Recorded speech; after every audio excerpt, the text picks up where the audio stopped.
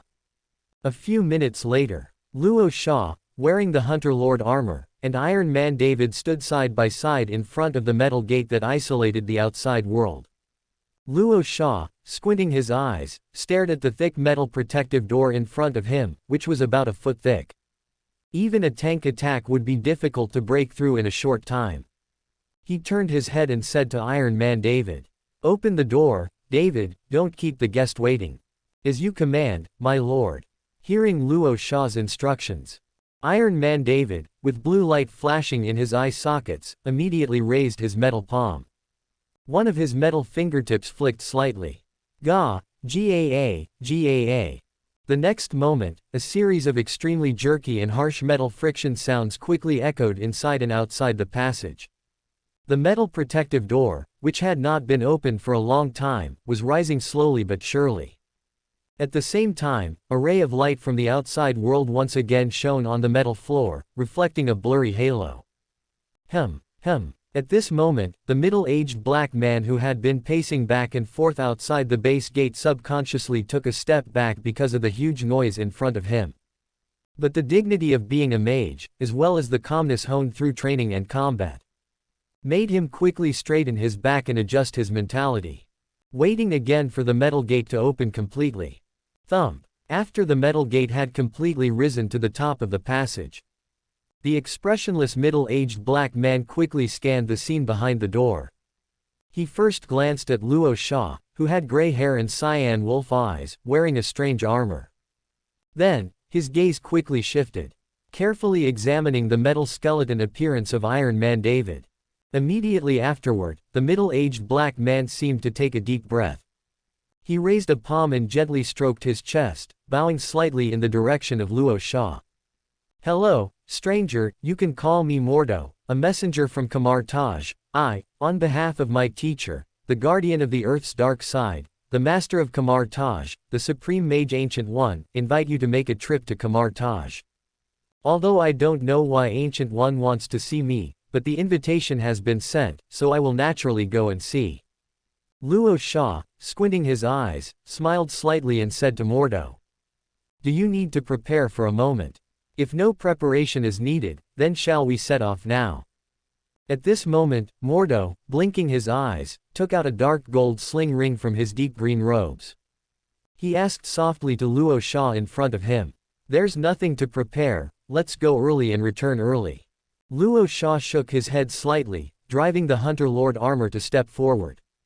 However, just as Iron Man David also intended to follow behind him, a hint of embarrassment vaguely appeared on Mordo's face.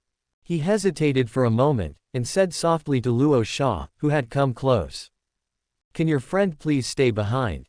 Ancient One only invited you alone. Kamar Taj is also not very welcoming of supernatural creations.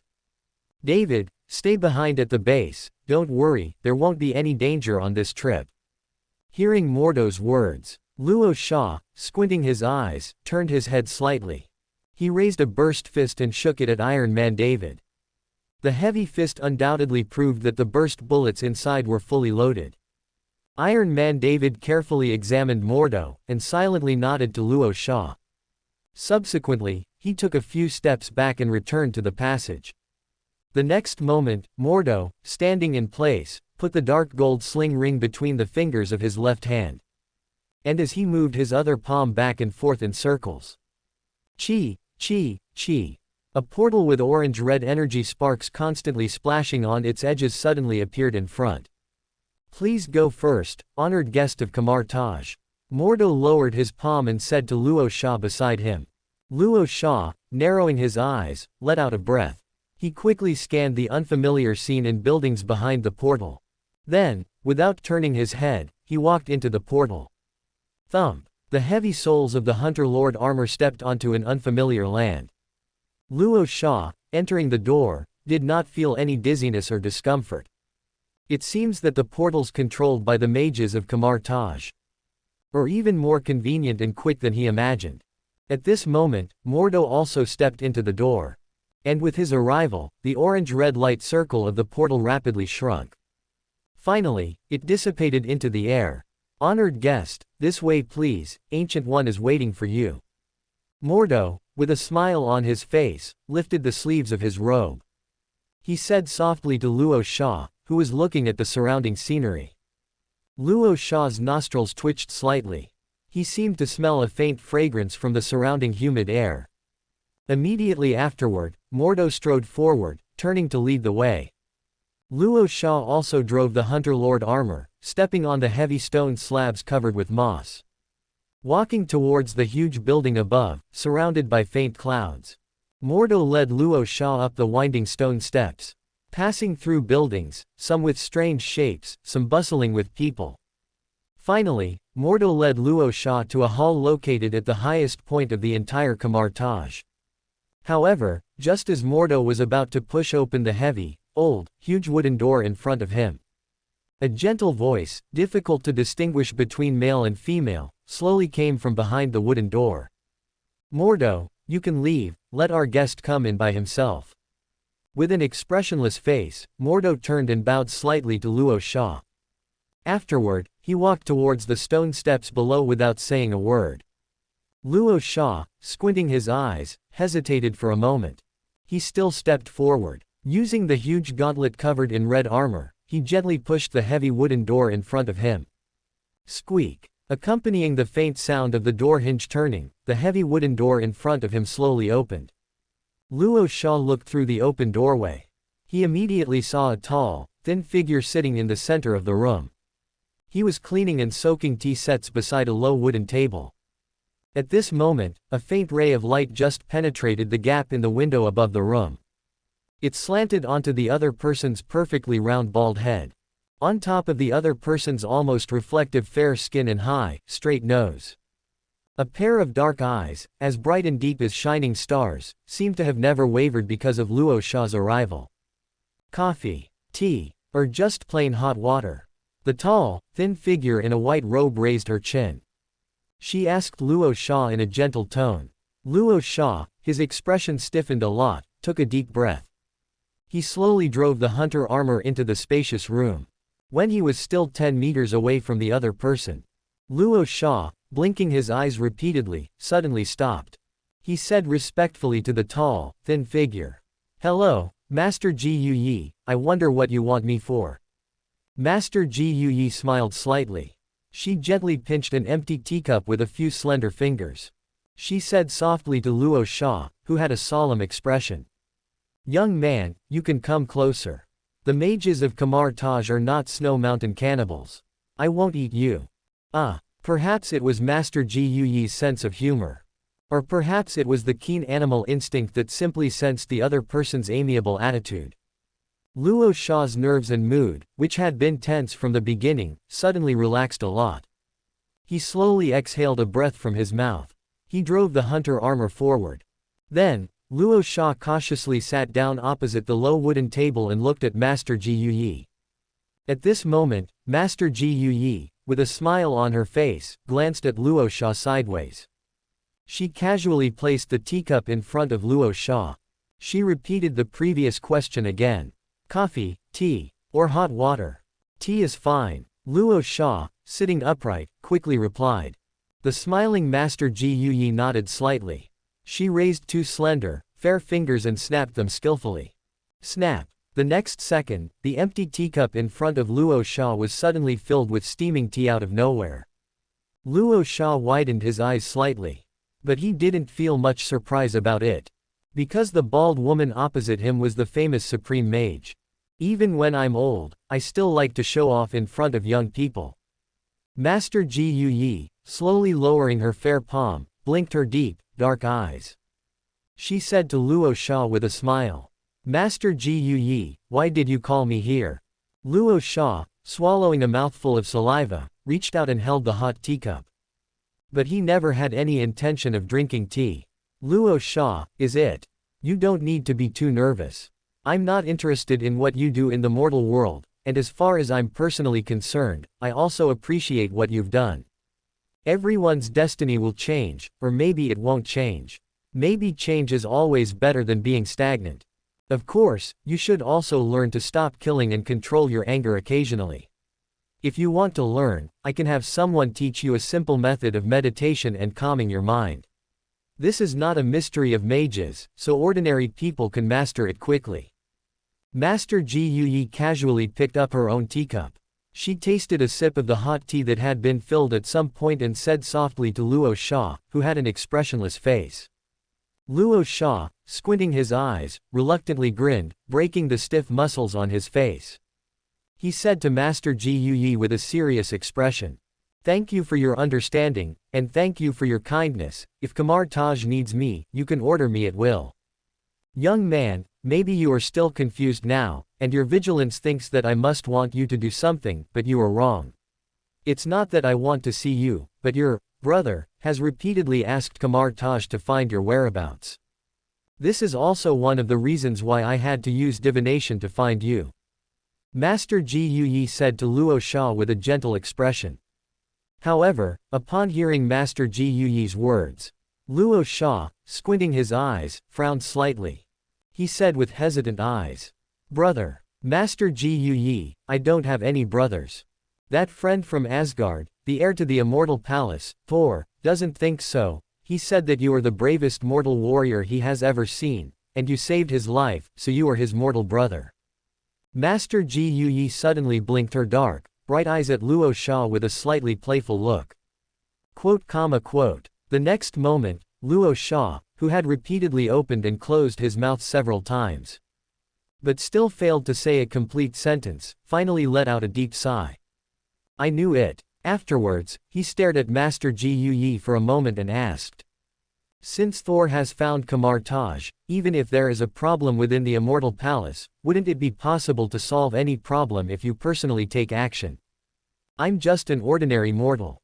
I'm afraid I can't help much by coming here, right? However, before Luo Sha could finish speaking, a delicate and small white folding fan suddenly appeared out of thin air in Master Ji Yi's slightly raised palm. Her slender, fair fingertips kept playing with the wooden handle of the folding fan. A pair of deep eyes looked at Luo Sha, who was frowning slightly, and said lightly. Perhaps you can't understand, but as the Supreme Mage, my duty does not allow me to leave Midgard, which is Earth. The relationship between the Immortal Palace and Earth is much closer than you think. Most of my disciples are not very promising, and Thor has always looked down on these mages, so I have to find you, a mortal friend who has truly gained Thor's approval. Luo Sha, you will help Thor, the heir to the Immortal Palace, return to his kingdom as an envoy of Midgard. In this way, it will be a great thing for you in Midgard. Can I refuse? Luo Sha, baring his teeth and grinning, took a deep breath. He asked Master Ji Yi, whose expression was gradually becoming serious. Of course you can, it's just that when the Asgardian invasion army, which has replaced its ruler, descends on Midgard, you and your little partners will need to pay a greater and more tragic price to resist a terrifying army that has conquered the 9 realms, and according to the ancient covenant, the mages of Kamar Taj cannot intervene in this war. That is to say, I actually have no right to refuse at all, right? Luo Sha, who had been silent for a moment, slowly widened his blue wolf eyes. He grinned at Master Ji Yi, revealing the fangs he was trying to hide. Master Ji Yi, where is Thor? I want to beat him up first. After all, I am his own brother, of a different father and mother. Welcome to Fanfic Audiobook, your go-to place for immersive audiobooks. If you enjoy the content, don't forget to like the video and subscribe to our channel for more amazing stories. Soon after, Raka, clad in hunter-class armor, emerged from the Ancient One's ancient building. He took a breath of the damp, cool air, and began to descend the stone-paved steps. He needed to find Mordo, who was specifically responsible for receiving guests at Kamar Taj. The trip to Asgard was set, and Raka couldn't avoid it, both for official and personal reasons. So, he needed to do two things. First, find Mordo and have him send Raka back to base to change equipment and carry more supplies. Second, before that, find Thor and beat him up. Moreover, according to the Ancient One's arrangement, besides Thor and himself, as the envoy of Midgard, a sorcerer named Wong would represent Kamar Taj and escort them all the way. Of course, the humorous Ancient One also told Raka with a smile. The main reason for arranging Wong to accompany them was that Wong was the only traveler among the many sorcerer disciples who had been to Asgard. Even if he was only responsible for opening the portal, they still needed to bring him along. Raka had no objection to this. After all, having an extra helper was a good thing. Moreover, he was also very envious of the convenience of transportation methods like portals. He also wanted to see if he could make friends with Wong and establish a mutually beneficial cooperative relationship. Raka, driving the hunter-class armor, stepped down on the stone slabs with thin moss growing on the edges.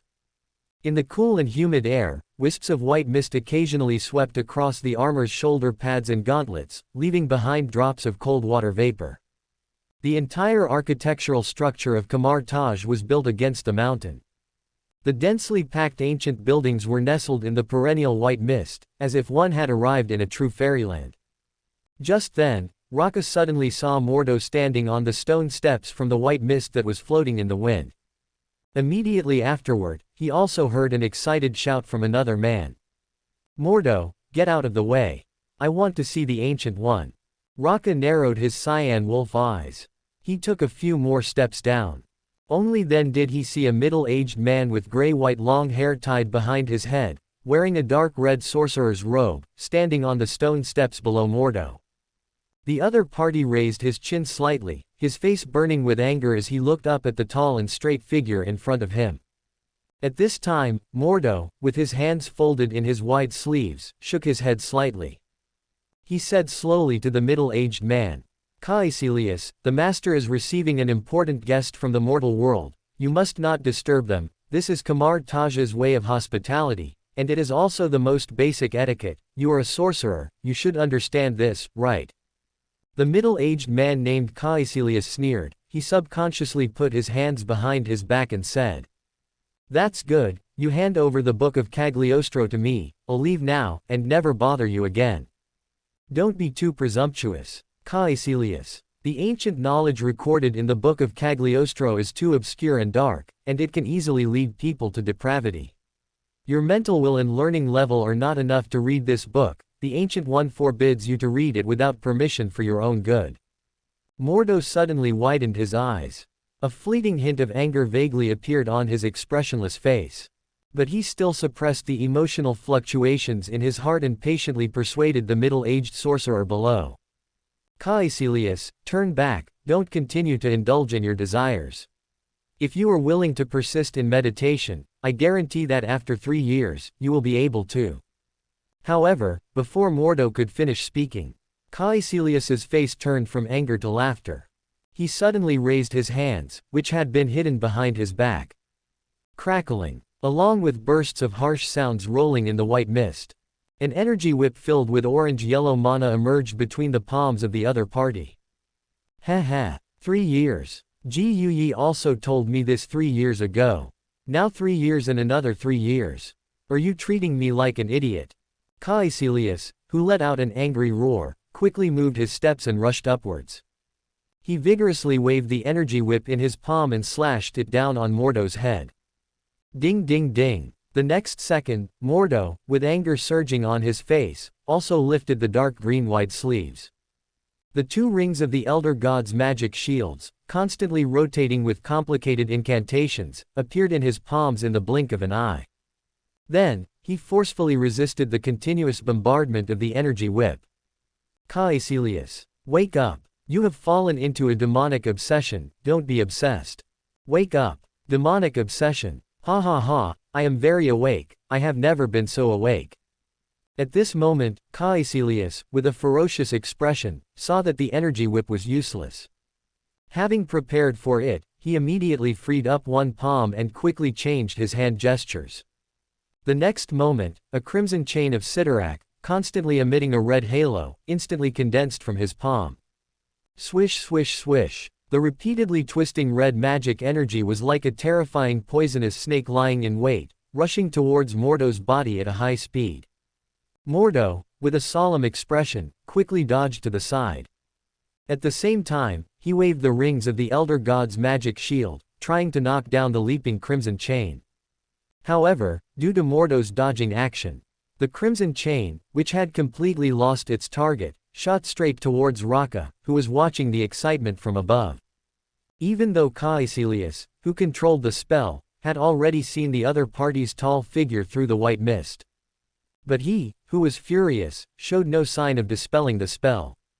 And he didn't care about the life or death of other people at all. Tisk! In the blink of an eye, Raka's narrowed eyes suddenly widened. Even the fangs hidden in his mouth were bared. He quickly activated the Hunter-class armor's protective force field. At the same time, a huge gauntlet covered in red armor quickly protruded. He actually grabbed the crimson chain that had arrived in front of him. Buzz buzz buzz. Wisps of red magic energy collided and rubbed violently with the Hunter-class armor's invisible protective force field. At the same time, Raka's soul suddenly shattered a thick stone slab. Countless electronic muscle bundles and servo devices covering his whole body suddenly contracted and exerted force. He actually dragged Caecilius upwards. "Who are you?" Just as Caecilius was panicking because of the sudden attack of this huge force, Raka, who was standing in place, had already wrapped the crimson chain around his thick arm covered in red armor. He was rapidly shortening the distance between the two sides, and in the blink of an eye, he pulled the other party in front of him. Crack! Along with a crisp sound of human bones breaking, Raka's other huge gauntlet quickly stretched out. The 5 fingers covered with a metal shell mercilessly crushed Caecilius's thin arm used to cast the crimson chain. Ah! In an instant, Caecilius's face was distorted by muscle spasms. Along with a miserable howl, a large amount of sweat constantly seeped from between his brows, dripping onto the dark red sorcerer's robe. The next second, the crimson chain of red magic energy quickly dissipated in the humid and cold white mist. It also released Raka's thick arm wrapped around the energy chain. Ha! Caecilius, with a ferocious expression, was just about to raise the energy whip that had not yet dissipated in his other palm. But Raka, with a cold face, did not give the other party any chance to fight back. Crack! Along with another crisp sound of human bones breaking, Caecilius's only remaining intact arm was also easily broken by Raka. Countless pink bone fractures even pierced through the other party's shoulder skin and clothing, completely exposed to the air. Thump! Then, Raka's huge gauntlet covered in red armor suddenly grabbed Caecilius's dark red sorcerer's robe, forcefully slammed the other party heavily on the shattered stone slab.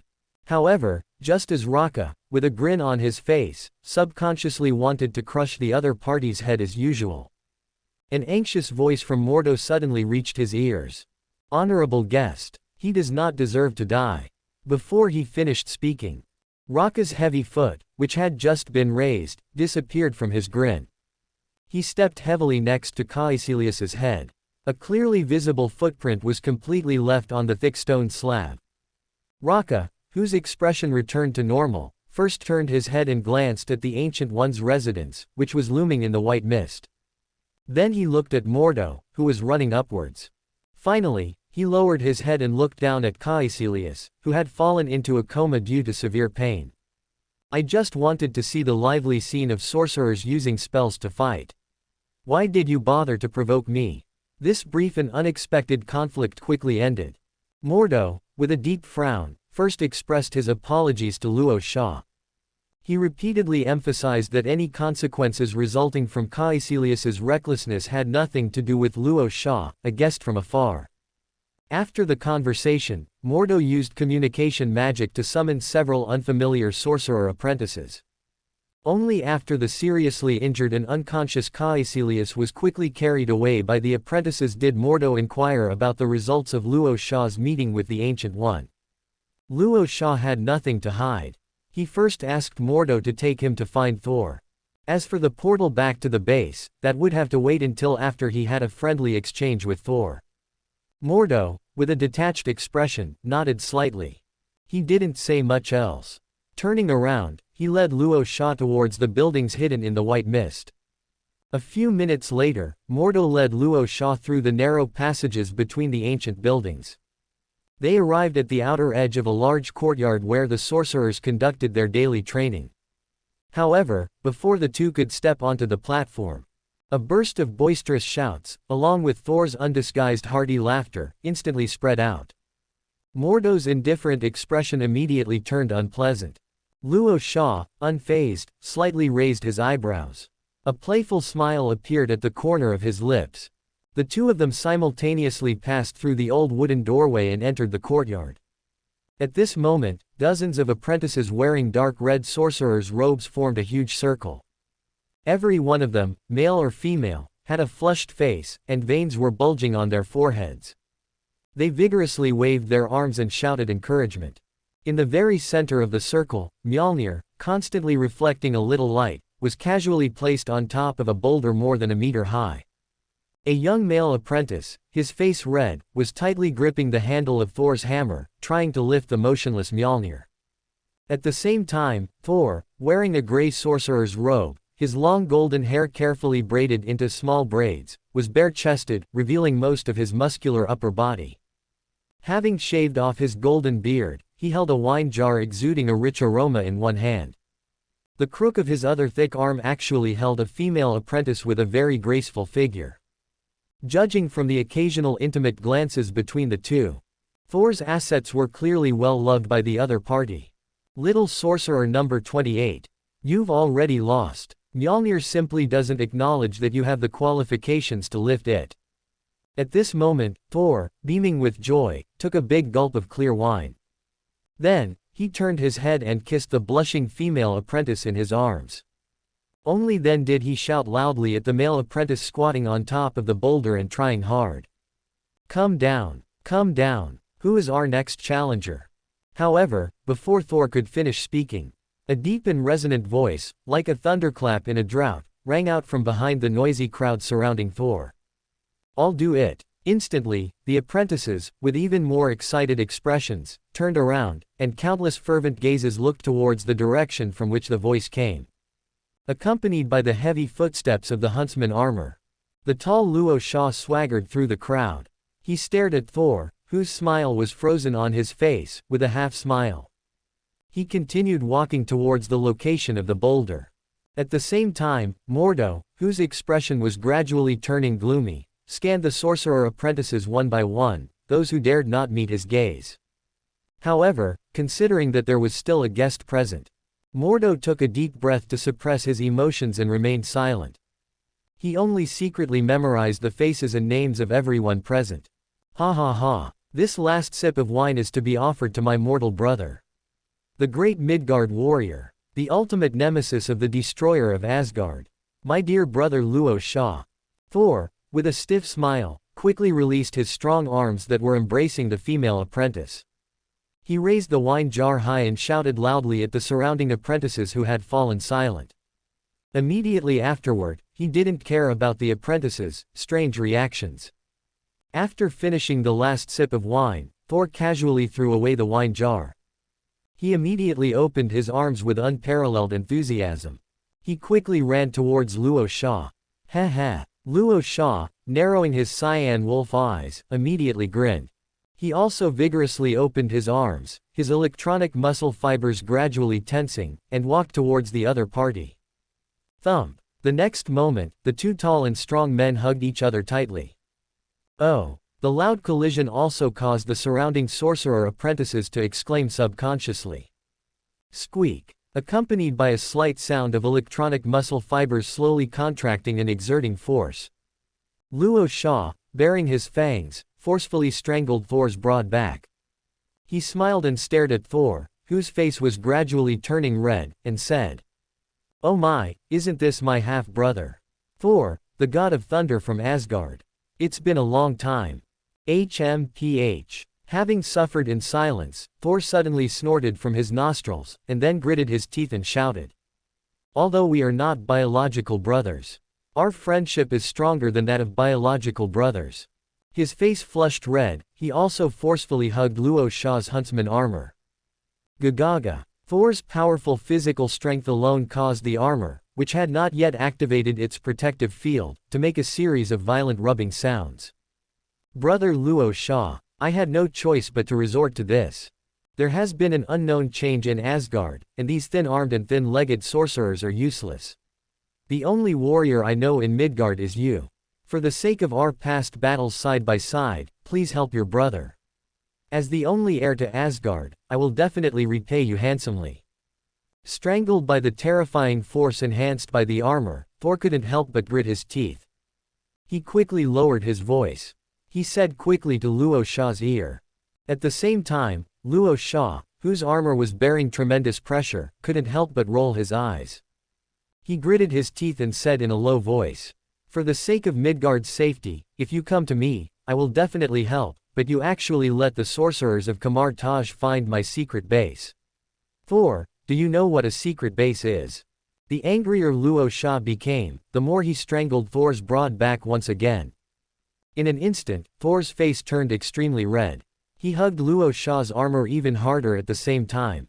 He almost roared in a low voice. I don't know the territory of Midgard at all. And I can't find your location. I had to ask the Sorcerer Supreme for help. Brother, after you help me return to Asgard and quell the civil unrest, I will give you my centuries-old stash of gold. Let you rebuild a new secret base, okay? Luo Sha, bro. There. Haha, deal. The next second, Luo Sha, laughing heartily, released his arms that were strangling Thor. He patted the other party's broad back a few times to show comfort. Phew. Thor, completely relieved, also released his arms, taking advantage of the situation. He raised a palm and patted Luo Sha's shoulder armor heavily a few times. A hearty laugh from the bottom of his heart also appeared on his entire face. Haha, brother Luo Sha. We can fight side by side again. Luo Sha nodded with a smile. He stepped aside and passed Thor. He continued walking towards Mjolnir, which was placed on the boulder. Thor, desperately blinking his azure blue eyes, quickly grabbed Luo Sha's slightly swaying thick arm. He stared at the other party with great vigilance and asked cautiously. Brother, what do you want to do? What else can I do? Of course, I'm trying to see if I can pick up Mjolnir. Luo Sha said matter-of-factly, turning his head to look back. His pair of cyan wolf eyes were full of eagerness. No. Today it's off work. Let's talk about it another day. Ultimately, due to Thor's rogue-like repeated obstruction, Luo Sha still failed to successfully attempt whether he was qualified to lift Mjolnir. Soon after, Thor reluctantly bid farewell to the shapely female apprentice. And Mordo used very stern words to disperse all the surrounding apprentices. Subsequently, he led Luo Sha and Thor out of the patio and into a cafeteria dedicated to the mages. Mordo pointed to the various dishes and foods in the cafeteria, telling the two that they could taste them at will. Immediately afterward, he personally went to find another mage, Wang. And with the mentality of, since we're here, feeling a little hungry, Luo Sha casually took a large plate of rice and a pot of curry chicken covered in various spices. He sat down with Thor in the cafeteria and began to wait for the other party to arrive. Luo Sha first carefully tasted a few bites of the curry chicken. After discovering that the taste was acceptable, his appetite suddenly opened up, and he began to eat quickly. At the same time, he also discussed the situation in Asgard with Thor. Thor, what exactly happened in Asgard? Isn't it your brother Loki who wants to usurp the throne? Luo Sha, who had scooped up a large pile of rice with a wooden spoon, stared at Thor, who was playing with Mjolnir, and asked softly. And hearing Luo Sha's question, Thor, with a slightly furrowed brow, blinked his azure blue eyes a few times. He casually placed Mjolnir on the table and said in a deep voice. From the time I was exiled by my father for being overly ambitious, to the destroyer descending upon Midgard.